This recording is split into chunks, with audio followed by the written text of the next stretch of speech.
Before you write this season off, do me one quick favor. Step outside, look at your garden, look at the calendar, then look back at your garden one more time. If you're thinking summer is almost over, and you've already missed your chance to plant anything else, you are seconds away from making one of the most costly mistakes a gardener can make all year. Because right now, in the back half of summer, there is still a narrow window, and it closes fast, to plant crops that can feed you deep into fall, through the first frosts, and in some cases all the way to Thanksgiving, Christmas, or even next spring and summer. Here's the truth. Most gardeners think of gardening in two halves, the spring rush and the summer harvest. Then they hang up their tools in September and accept that the work is done. But the gardens I walk through in October and November, the ones loaded with greens, roots, and overwintering alliums, those gardens didn't get that way because the gardener got lucky. They got that way because somebody made the decision, right now, in late summer, to plant things the rest of the crowd had already given up on. I want to walk you through 7 specific crops that I plant every single year from late summer into early fall. Some are started indoors as transplants. Some go straight into the ground as seeds. All of them pull more weight from a single planting than anything you started in March. And I promise you, if you skip this window, you will not get another one until next year. 12 months of harvest gone because you waited too long. Before I list them out, let me give you the framework I use so this is not just a random shopping list. Every crop on this list was chosen because it satisfies at least 2 of 3 tests. It matures fast enough to beat your first frost. It survives temperatures that would kill your tomatoes and peppers, and it actually tastes better after a frost than it did before it. If a crop only passes one of those tests, I leave it off the list. If it passes all 3, it stays on the list. The 7 crops I am about to walk you through all pass all 3, and I have grown every single one of them multiple seasons in a row, so I am not recommending anything I have not personally put through the worst my weather can throw at it. Let me first explain the calendar math, because this is where most gardeners go wrong. In spring, the days get longer, the sun gets stronger, and the soil gets warmer every week. That means plants grow faster the longer they're in the ground. Fall is the opposite. Every single day after the summer solstice, you lose a few minutes of daylight. By October, you've lost almost 2 hours of usable growing time compared to June. Temperatures are falling, soil microbial activity is slowing, and the photosynthetic engine of every plant in your garden is winding down. So if you want a meaningful fall harvest, you cannot treat late summer the way you treated late winter. You cannot just put a seed in the ground in October and expect full-size heads of broccoli. You have to give the plant a head start, and that means starting now. There are 2 methods to do that. For crops in the brassica family, cabbage, broccoli, kale, cauliflower, you start them indoors as transplants. Brassicas do not germinate well in hot soil, and their seedlings get hammered by cabbage worms, flea beetles, and heat stress if you direct sow them in August. So we start them under grow lights 6 weeks before transplant, harden them off, and move them out when the worst of the heat has broken. For quick-growing greens and roots, lettuce, spinach, radish, turnips, carrots, you direct sow them in prepared beds once daytime highs settle into the low 80s, and they race to maturity before the first hard frost. The smarter you are about which crop goes in which category, the bigger your basket looks at the end of October. Now let's get into the crops themselves. Crop number 1 is lettuce, and I've been growing fall lettuce for years because it is one of the easiest wins on this list. Here's why. Lettuce germinates poorly when soil temperatures climb above 75 degrees. That makes midsummer direct sowing a coin flip. The solution is to start lettuce in cell trays indoors, under a cheap shop light, where your soil temperature is controlled and stable. In 4 to 5 weeks you have sturdy transplants that you can put out in the garden in late August or early September, right when the lettuce family starts to really come alive. Lettuce loves 60s and 70s during the day, and it does not mind nights down into the low 40s. A young transplant will push through a light frost without bolting, and a mature head can survive a freeze down to about 25 degrees if you throw a sheet of row cover over it. That means a single planting in early September can carry you from late September all the way to Christmas if the weather cooperates. The trick is variety selection. For fall, I am not planting heat-set varieties. I am planting cold-tolerant types like Winter Density, Marvel of 4 Seasons, or a simple Butter Crunch. They handle the temperature swings of October without turning bitter. Plant them about 8 to 10 inches apart in loose, fertile soil. Water them in well at transplant, and then you're really only watering once or twice a week, because the cooler temperatures and shorter days do most of the moisture management for you. If aphids show up, a hard spray from the hose usually clears them. That's it. That is a fall lettuce garden, and it is genuinely less work than what you were doing in July. Crop number 2 is spinach, and if you have ever struggled with spring spinach bolting on you in May, fall spinach is going to change your relationship with this crop. Spinach is a cold season green that is biologically programmed to flower and go to seed the moment days get long and warm. In spring you are fighting that clock from day one. In fall you are running with it. The days are getting shorter, the nights are getting cooler, the plant wants to put out leaves, not flowers. That is the entire game. Direct sow spinach in prepared garden soil once daytime highs drop into the upper 70s. In most zones that is mid to late August. I planted about half an inch deep, an inch apart in rows, and I thin it to 4 inches once the seedlings have 2 true leaves. From sowing to baby leaf harvest is about 40 days. From sowing to full-size plants is about 55 days. Spinach can handle frost down to the mid-20s unprotected, and with a row cover it survives temperatures in the high teens. I have personally picked spinach out of my garden on December 23rd after a night that dipped to 15 degrees with row cover deployed. It does not look pretty that morning, but by the time the sun has been on it for 2 hours, it perks right back up and is ready to harvest. One more thing on spinach. If you live in zones 7 through 10, you can actually overwinter spinach with nothing more than a light floating row cover and harvest it again in March. It will sit dormant through December and January and then resume growth as soon as the days start to lengthen. That is a free crop with 0 additional work. Crop number 3 is radish, and I include radish on this list for 2 reasons. First, it is ridiculously fast. From seed to harvest is 25 to 30 days. You can literally plant it on the 1st of September and be eating it on the 1st of October. Second, it is the single most confidence-building crop for someone who has never done fall gardening before. You put a seed in the ground, you water it, and 3 weeks later you pull a perfectly formed radish out of the soil. That feeling is what gets people hooked. For fall, plant a fast-maturing variety like Cherry Belle or French Breakfast. Sow half an inch deep, 1 inch apart, in rows 8 inches from each other. They germinate in 5 days when the soil is warm, and they will not need any protection from the cold until you've already harvested most of them. The only real issue is keeping the soil evenly moist during the germination window. If you let a freshly planted radish bed dry out, you get poor stands. Soak the bed the day before sowing, plant the next morning, and then lightly water twice a day for 5 days until you see the cotyledons pop up. A bonus on radish: if you plant a daikon-type variety in late August, you will get enormous white roots in October that are excellent for pickling, fermenting, or roasting. Daikon can take temperatures down to about 25 degrees unprotected, and the cold actually sweetens it the same way it sweetens carrots and parsnips. Crop number 4 is kale, and this is the one that I think every gardener in every zone should be planting right now. Kale is cold hardy down to 10 degrees unprotected and 0 degrees under row cover.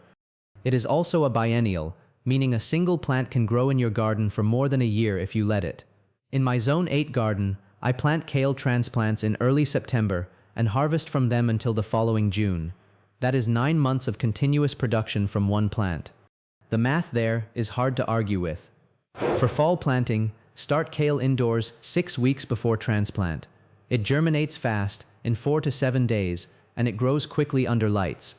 The seedlings handle transplant shock better than any brassica I work with, so don't be afraid to push them out into the garden a bit early while it's still warm. They will be fine. Mulch them in well, water consistently for the first 2 weeks. Then back off the watering because mature kale does not want a damp root zone. Harvest the lower leaves first, leave the growing point intact, and the plant will keep producing from the top all season long. Varieties worth your money for fall: Lacinato, also called dinosaur kale, for its heat tolerance at transplant and its cold tolerance later. Red Russian, for its fast growth and mild flavor.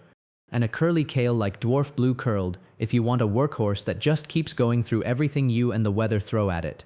One quick note on pests: even in fall, cabbage worms and cabbage loopers will find your kale. The cheapest fix is a lightweight insect netting thrown over the bed from day 1 after transplant.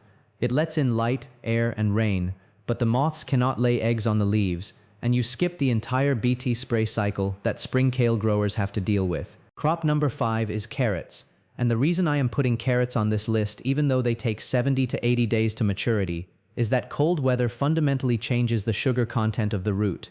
Carrots store starch while the soil is warm. When temperatures drop into the 40s at night, the plant converts that starch into sugar as a kind of natural antifreeze. The result is a carrot that is dramatically sweeter than anything you pulled out of the ground in July. This is plant biochemistry, not opinion, and it is the single most underappreciated reason to grow a fall carrot crop. To make a fall carrot crop work, you have to start it early.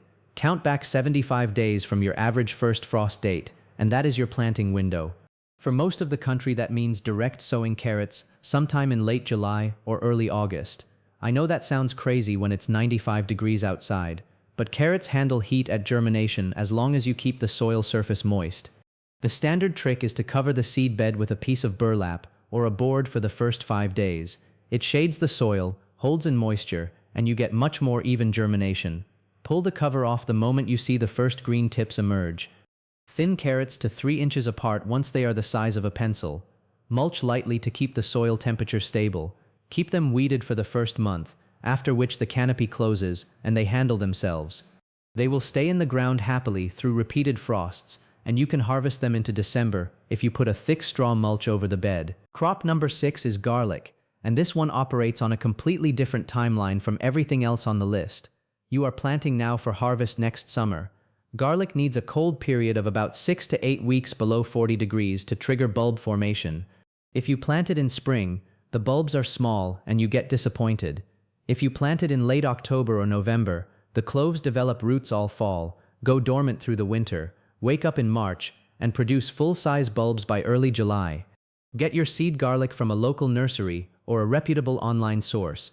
Do not plant garlic from the grocery store because it is usually treated to inhibit sprouting and is often not suited to your climate anyway. Break the bulbs apart the day of planting, keep the papery skins on the individual cloves, and plant them pointy side up about 2 inches deep and 6 inches apart in a prepared bed. Mulch heavily with straw after planting. That straw is doing 3 things. It moderates soil temperature, it suppresses weeds, and it prevents the ground from heaving during freeze-thaw cycles that can push the cloves out of the soil. In most zones, you plant garlic in October. In warmer zones, you can wait until early November. In colder zones, you want to get it in by mid-October so the roots are well established before the ground freezes. The maintenance during the winter is essentially zero. You just walk away. In spring, when the green shoots come up, you remove the straw mulch, side dress with a balanced organic fertilizer, and let the plants do their thing until early summer when the tops yellow and tell you the bulbs are ready to lift. If you are growing a hardneck variety, you also get a bonus harvest in late spring, the garlic scapes. Those curly flower stalks should be cut off when they form a full curl, and they are one of the best things you can cook with all year. Stir-fry them, pickle them, blend them into pesto. The plant puts energy into the bulb once the scape is removed, so removing it also gives you bigger bulbs at harvest. Win-win. Softneck varieties do not produce scapes, so if you want the bonus harvest, plant at least one hardneck bed. Crop number 7 is not a food crop. It is a cover crop, and if you have any empty bed at all in your garden after you've pulled your summer crops, leaving it bare is leaving money on the table. Bare soil loses organic matter to oxidation, gets compacted by rain, and grows weeds you don't want seeding themselves all over your garden. A late summer cover crop fixes all of that. My 2 go-to species for late summer into fall are crimson clover and winter rye. Crimson clover is a legume that fixes nitrogen from the atmosphere and stores it in root nodules. Planted in late August or early September, alone at about half a pound per 1,000 square feet, or in a mix with winter rye. It grows fast, covers the bed by October, and either winter kills in cold zones or goes dormant and resumes growth in spring in warmer zones. When you terminate it in spring, by mowing or cutting, that stored nitrogen becomes available to your spring crops. You have just planted a free fertilizer without lifting a single bag of amendments. Winter rye is a grass that builds enormous root mass. Plant it from late August through mid-September at 2 to 3 pounds per 1,000 square feet. It germinates in 5 days, establishes fast, and survives the winter in almost every zone in the continental United States. Rye roots break up compacted soil, scavenge nutrients that your summer crops left behind, and produce an enormous amount of organic matter when you till or cut them down in spring. The combination of crimson clover and winter rye is one of the most powerful soil improvement tools a home gardener has access to, and it costs about $3 per 1,000 square feet in seed. There is no input you can buy that delivers a better return. Now let me give you the rules of the road for actually pulling this off, because execution matters more than crop selection. Rule 1. Count backward.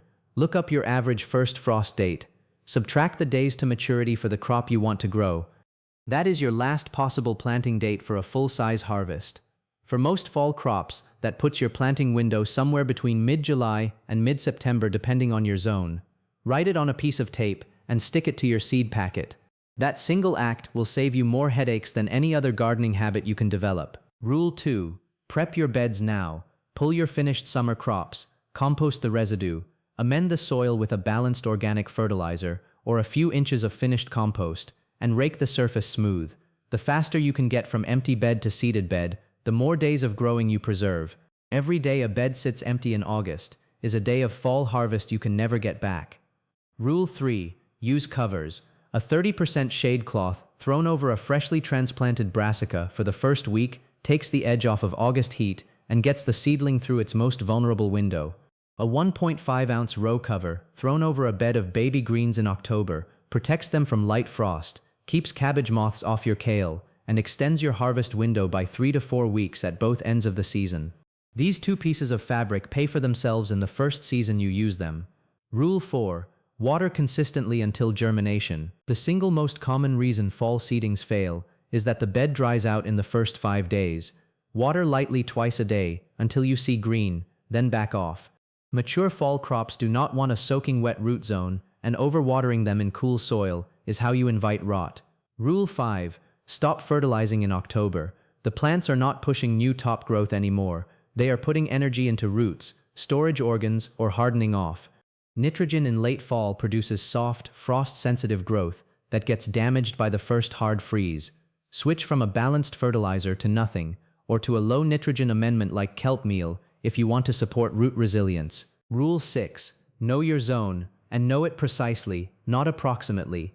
If you tell me you are in Zone 6, I cannot tell you whether your first frost is September 15th or October 25th.